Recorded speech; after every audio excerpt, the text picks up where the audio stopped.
Hey, I'm Sith King. And I'm Sonic Stones. We're the Rambling Reviewers. And today we're looking at Mystery Skulls Animated, the first 3 videos. Okay, the series is...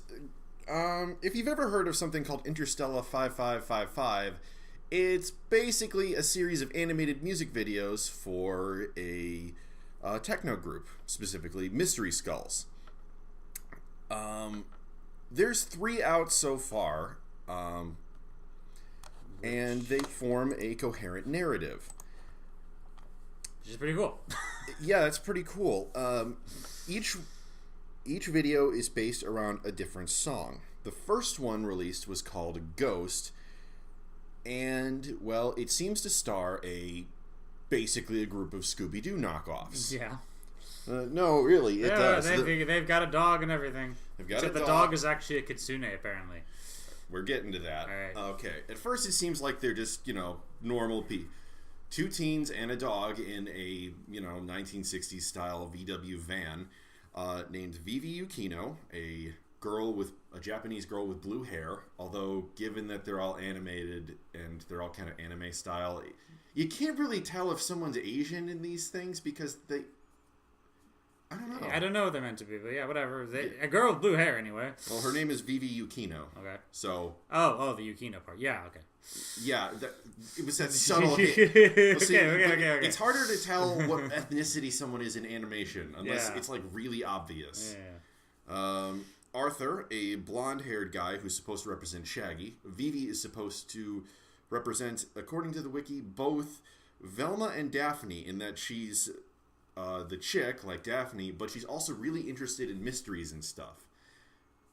Please keep in mind that we're going to be using outside references because you don't get a whole lot from the videos themselves. Yeah, the first one is coherent enough. By the time I watched the third one, I was like, is there a recap somewhere? And I found another YouTube video explaining stuff to me. I was like, oh, okay. Yeah. Arthur is kind of a coward, but he also has a prosthetic arm. And given his blonde hair, it's entirely possible that he lost his brother to the Gate of Alchemy. Oh, yeah. That would be interesting. No, he didn't. This series is plenty weird enough that that's actually possible. No. He just has an artificial robotic arm. Which I totally didn't notice the first time I watched it. And I went back like, oh god, that guy had a metal arm the whole time. The last member of the main group is Mystery, which is a white dog with Yu-Gi-Oh! Style hair. Yep. Because, of course, he does. He's going to play a children's card game. I really wish that was the case. And actually, given what we learned about him, that's entirely possible. Yeah, that is. Anyways, so it starts off with them having car trouble outside. The main gang having car trouble outside of a mysterious haunted mansion. All set to the song Ghost by Mystery Skulls. As opposed to the second one, which is set to Harder, Better, Faster, Stronger by Daft Punk. No, it is not. This is all about Mystery Skulls, obviously. I don't know why I was mocking the fact that I said it was by Mystery Skulls when this whole thing is by Mystery Skulls. Yeah, no. Then they got Louis Armstrong showing up at a... animated videos for Louis Armstrong songs. Okay, Anyways, so they enter the place and spooky stuff starts popping up. The typical fare, ghosts show up. They make spooky gestures. And they're all like bouncing to the beat the whole time. And I was like, man, whoever animated this really bothered making sure it all synced. Yeah, each one takes about 2 years. Is taking about 2 years to make. Oh, jeez, I didn't realize. I mean, you shouldn't be surprised, I guess. But... The most recent one only came out 5 months ago, from our point of view. Anyways, eventually they go to the typical hall where all the paintings are haunted and start taunting them by making weird gestures and stuff before one of them pulls a ripcord and they fall. The main cast falls down a trap door. And here's where we start to get hints of something deeper because all 3 of them fall and their reflections show different things than what is actually shown on screen. Now, one cool thing about animation as a style is that you can put in little details, hints of what is to come, and it will mean something. It's not like, oh, what does this mean? When there's just an extra coffee cup on the table in a live action show. I remember I went to a con once. One of the co-directors of The Lion King was doing a panel, and he pointed out that nothing happens on accident in animation. Because it can't. Because you had to draw every line there for it to appear at all. Unless you forgot about it, in which case it absolutely yeah, that could happen. Look, I like Gurren Lagann, but at the same time, the opening had nothing to do with anything else. I like to imagine it's just a dream sequence that Simon wakes up from at the beginning of the episode. Yeah, that's pretty good, right? That's better than some of the other theories I've heard. Anywho, when they're falling down the trap door, and they look into the reflections into the falling mirrors around them, because of course there are, Mystery, the dog's reflection, isn't shown because the mirror just explodes as soon as he looks into it. Arthur, he doesn't see his reflection because his back is to the mirror. He's the Shaggy XP in this story, so he's kind of cowardly about things. Although, to be fair, when real ghosts are attacking you, I think that's an okay reason to be scared. Yeah. But when his reflection is shown, he looks normal, except that the arm, his metal arm, yeah, that doesn't show up in the mirror. Ah. And Vivi, I'm going to say Vivi, because the Japanese bit. Vivi, she doesn't have eyes in her reflection. Ew. They anyway, Arthur crash lands into the basement, which is also a crypt. And this crypt has a coffin that opens up to reveal a ghost in a suit, in like a tuxedo, with like bone decorations on it. And then it gets like Johnny Storm Ghost Rider flames coming up through the neck hole. And a pink pompadour appears on the ghost. Because of course it does. The Pompadour Ghost. It implies that it hates Arthur the most out of anyone else in the universe. Because that's what the lyrics are saying on screen. And it's you I hate the most. That's right. So Arthur does the natural thing and runs for his goddamn life. And then we cut to Vivi, and Arthur runs past Vivi and Mystery in the kitchen about to eat giant Dagwood sandwiches, and the ghost chases them, gets covered in the sandwiches. It's all comedic and fun until Mystery sees a painting that's moving and shows the Mystery Skull's van. It's basically a flashback to what happened before, where we see the Mystery Skull's crew, except they have another person with them. Lewis, a large guy who's the Fred XP in this story, complete with an ascot, larger, more masculine build. He was dating Vivi. And we note that Arthur looks notably less enthused to be there than he did at the beginning of the video. But the Mystery Skulls stop outside of a mysterious abandoned cave with obvious keep out signs. Which, seriously, if you're going to explore abandoned caves, why are none of you carrying, like, spelunking gear. Yeah, seriously. Whatever. I don't even know why they were looking at this cave, anyway. Well, they are... I miss Scooby-Doo XP. I assume they were looking for ghosts. Yeah, probably. Yeah. Anyways, Vivi goes down one path of a branching cave pathway, and Arthur, Mystery, and... God, I'm trying to remember their names. Lewis go down another. While this is happening, something possesses... They stop on a cliff face over a pit of stalagmites. Something possesses Arthur's arm, forces him to push Lewis off of the stalagmites, whereupon... Off of the cliff, into the stalagmites. Yeah, sure. Where he rises as the ghost. Dun, dun, dun! This guy knows who you are and what you did to him last summer or whatever that was. Then, Mystery reveals that he is not an ordinary dog. He is a nine-tailed kitsune of Japanese lore, rips off Arthur's arm in order to prevent the spirit from taking over the rest of Arthur's body, which explains this is how the ghost showed up. This is why Arthur has a metal arm. Also, Mystery is no longer the XP of Scooby-Doo, because Scooby-Doo would never turn into a kitsune and be that badass. Mystery is like... I did hear that there was like a series called What's New Scooby-Doo or something that came out a few years ago. It was supposedly actually pretty good, where there was actually a supernatural threat that the Mystery gang had to fight against. I mean, in their movies, there always is a real supernatural threat, right? Okay, like, yeah, but like it's played for serious and not for, moviness. Okay, well, I didn't see that one. Anyway, I did not either. I'm just going by what... Look, if we're making Scooby-Doo comparisons, I just want to cover my bases, even if I don't know the bases that well. Anyways, Lewis, or the ghost that was Lewis, offers his beating heart amulet thing to Vivi in order to try to get her to remember him, because apparently something happened with Vivi when he died that means that she's slowly pulling all the memories of Lewis out of existence. I did not catch that. When was that in the video? It was not, unfortunately. Oh, okay. It's something that's very faintly alluded to in that in the sequel there is a screenshot of Lewis's family and his picture starts to glow. The image of him in the picture starts to fade away into pink energy while her eyes are glowing. Oh, jeez. The rest of that I'm getting, again, this series is beautifully animated. The music's great, but it does not do details well within the context of the story. Mostly because you have to follow the song the whole time. There's no dialogue. There's no, like, let's have an exposition scene. It's that, and the song was not written for the story either. The song was written for its own sake, so he had to, like, work the story around the song.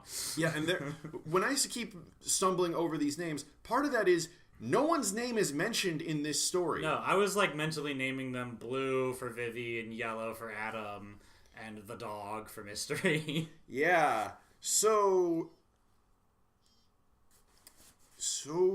what happens next is that Arthur, seeing this weird ghost thing trying to reach out to Vivi, when instead he's just trying to make her remember him, well, he yanks away the one thing keeping this ghost tethered to this world, and that kind of pisses it off, and it explodes. Boom!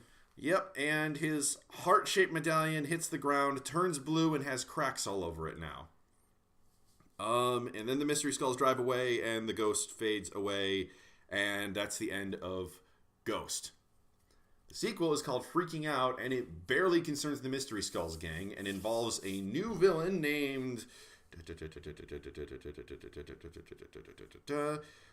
Shiromori, who is a type of Japanese yokai demon thingy spirit. Honestly, the way the Japanese present demons and spirits is just confusing from a linguistic point of view for me. That's true. I mean, they never had a very firm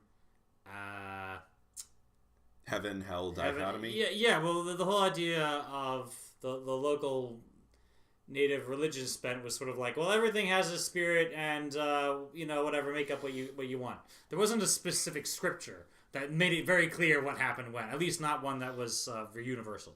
Oh, okay. So that's why they're so fucked up. Well, no, but... Oh, okay. There's other reasons. Got it. Anyways, Shiromori is apparently a blue-skinned woman who can grow plants out of her hands and has a tree that grows out of the top of her head. Because, of course, she is. You know, why? I don't understand why that wouldn't be a thing, you know? Why wouldn't that be a thing? Anyway, she comes to the cave where, Arthur got his arm taken off and Lewis died. And she starts trying to track down Mystery. But she can't. She can only find the ghost. And for some reason, Arthur's medallion is outside of the cave, despite the fact that it was inside of the mansion the last time we saw. So is the mansion real? Is the mansion the cave? With an illusion? I don't know what's going on, and the fact that magic is involved means that that's entirely possible. Honestly, Freaking Out is my least favorite one, but just because it feels more like a bridging episode. Yeah, it is. Yeah. Originally, it was just meant to be Ghost standing on its own, and then he decided to expand it. So I was like, all right, let's set up the other stuff that'll get the rest of the story going. Yeah, but okay, so why was his heart medallion outside, and why did it reactivate when Shiromori was poking at it? I mean, I appreciate what happens. Shiromori starts grabbing at the medallion. Then Lewis shows up, and he's pissed as hell that she's touching the medallion, and literally punches her head off. Ooh. Yeah, this happens. Of course, then she regrows her head, because, of course, can't you? And he finds that 3 of the flowers she grew had, like, voodoo doll properties to the other Mystery Skulls. Uses some of the petals from Vivi's flower to fix the medallion, Which, how the hell did he know that would work? He's magic? I don't know. Yeah, just, I don't know. The lack of exposition, I think, really hurts the middle chapter the most. Probably. And it's that I hate the most. Okay. But it is appropriate, though, for a setting that's all about mystery. The show itself is like this meta mystery going on. We're wondering what exactly happened from the characters' perspectives when they won't explain themselves to us. So that's why there's the community online to figure it all out. Yeah, so, and Shiromori and Lewis are like getting ready to fight, except that Shiromori then realizes, oh crap, I can follow mystery now instead of any of that, so she just kind of leaves. Lewis walks out into the middle of the road and is hit by a truck because he forgets what a truck is. Which, okay. Also, he now has little ghostly familiars.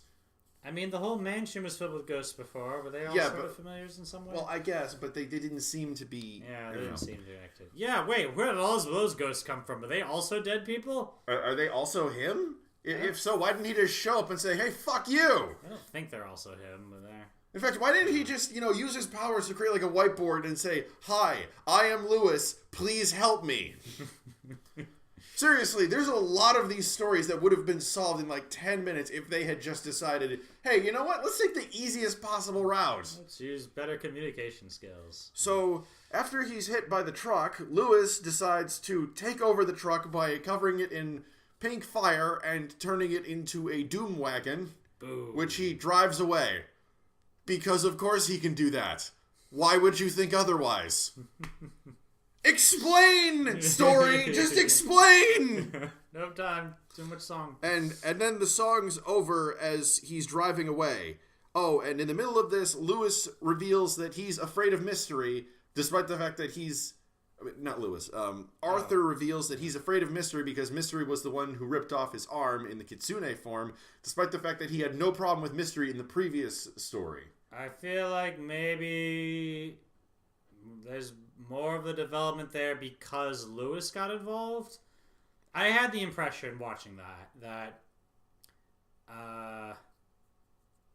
he is afraid, now that Lewis has come back and is wreaking revenge, that maybe his other friends aren't going to like him so much either because they're bringing up the whole you kind of killed somebody angle. Yeah, but he was possessed. I don't know. The first time I saw it, I didn't grasp on the possession idea. I thought it was betrayal. But, okay, even with the possession angle, you could be afraid of the guy who got possessed, thinking he might get possessed again. That's if he remembers it. According to the creators, apparently that scene where we saw Arthur freaking out was him looking at a map and trying to find where Lewis is. That's why they went to that mansion, because they were investigating a lead. Okay, that's weird. I don't know that. So, apparently, Arthur doesn't know what happened to Lewis. Maybe he started figuring it out ever since he saw Lewis's ghost. Because, if you're dead, maybe someone killed you and the memories started coming back? Well, he doesn't know that until, the very end of Hellbent, so I don't know. I'm gonna watch it again. Okay. Then we get to Hellbent, which involves Arthur, god damn it. Arthur fixing the van finally and driving away as he's being chased by Lewis's magic ghost battle wagon. Woo! And then Shiromori decides to chase after the van because she wants mystery. Then she gets catapulted off of the van when she stupidly decides to jump onto it. Although she does manage to break through the windshield and cut mystery with her weapon, a pair of hedge clippers. Which I gotta admit, that's an innovative weapon, You don't usually see scissors used unless you're in Kill la Kill, and we don't talk about Kill la Kill. Okay. Jeez. Anyways, she gets catapulted off, and Lewis runs her the fuck over with his battle wagon. It's great. I love it. So then Arthur crashes the van into the side of his uncle's car repair shop. And it's convenient in a way. Yeah, although this was foreshadowed actually in the previous one. It's one of the locations on the map. And God, what? Anyway, the villains converge and split up the Mystery Skulls. Lewis drives down, grabs Arthur, and tosses him in the back of the wagon. I mean, the Doom buggy. Oh, yeah, Doom he kidnaps him. Yeah. Meanwhile, Shiromori tries to attack... Vivi? Tries to attack Mystery again. Right. Vivi defends her. And in between this, there's like a series of flashes to the beat of different memories that the bad guys have of like their old life where Arthur wasn't that enthused about the relationship maybe between Vivi and Lewis. And Shiromori was apparently like a plant until Mystery bled on her. Oh, yeah. And apparently Shiromori fought Vivi's ancestor, who was a magical ninja with snow powers. I don't... Which is awesome. Let's do a series about that person. Dude. Stop giving me, like, all this information because I can't handle this. There's no context. There's no context, and I can't tell what's real or not. I know, right? Anyway, Vivi decides to attack Shiromori with a baseball bat, and Shiromori gets pissed and tries to kill Vivi because Shiromori remembers Vivi's ancestor, and then Mystery turns into his Kitsune form, and in the meantime, Arthur is taken to an area that is somehow a fusion of the mansion and the cave, meaning I don't know where anything is in this story anymore. Maybe the mansion was the cave, like you said. Yeah, but... why a magic mansion would show up on top of a cave just because a guy died there, I don't know. They turned a truck into a battle wagon. At least that one, you could see what he was trying to do. He was all trying to kill somebody with his deadly battle wagon thing. Yeah. Setting up a mansion is just like, I don't know, does he like mansions? It's just his thing. Yeah. Anyway, so then Arthur runs through the cave until he gets to the spot where Lewis died, and then Lewis... picks him up by his neck and like threatens to drop him over the edge before revealing himself to actually be Lewis. And there's visible confusion on Arthur's face before he's dropped into the pit of spikes. Right. It's not till then he figures it out. So. And as he falls, Lewis's heart breaks again, except worse than the first time. If you were at all confused by that, congratulations! You have our experience with Mystery Skulls. Yeah, I don't know. Again, part of the deal. And I want to watch it again and see if I can catch more of what the heck was going on there. Yeah, the whole series you can binge watch in under 15 minutes because it's only 3 videos and each one is a music video. It's very well animated. Oh yeah. I like it, but I don't know what's going on. No. Give me some consistency. Maybe the next episode will explain it, but I don't know. We have to wait a couple of years maybe for that. Yeah. So tune in next time. Okay. That's about it. I don't know what else to say. There's really nothing else to say. There's only 15 minutes of content, so we've already got 23 minutes of discussion. Yeah, we've got 23 minutes of discussion, which is mostly us trying to summarize the series in a coherent manner, telling more details than the story themselves did. Look, we can't even try to say, oh, here's what we do differently, when we don't know what you're trying to do! Yeah. It's like... I mean, okay, we could just make something up based on the elements there and not care about what the guy was trying for. It's like watching a clown throw pies at people while riding a unicycle and singing the Declaration of Independence in freestyle rap. What are you even trying to do? You are throwing a lot at me and I can't deal with this. Some consistency. And then he gets off the unicycle and asks, so what did you think? Of what? I didn't even know what I'm looking at! Oh, man. I mean, I like this series. It's fun, but I cannot begin to analyze it, and it really doesn't help that most of the plot information that we've managed to get so far is an all there in the manual type of thing that you have to go onto the creators' blogs and stuff. I mean, yeah. I am against this in general because I am not a fan of all there in the manual stuff. I get why it can exist, because sometimes a story is just too big to exist in the pages of an existing thing, or it's part of a larger franchise.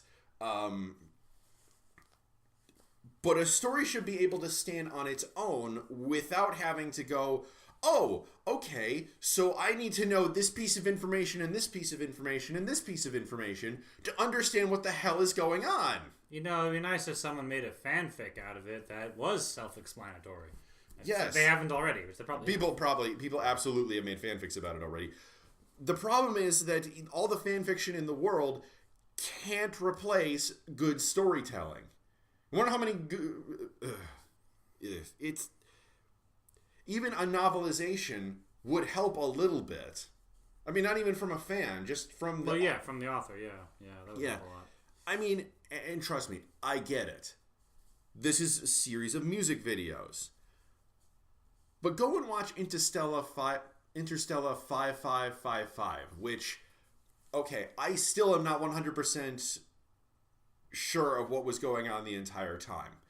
Yes, it had a much longer runtime, and yes, it was produced by a professional studio, but it was a series of Daft Punk music videos that were stitched together into a coherent story.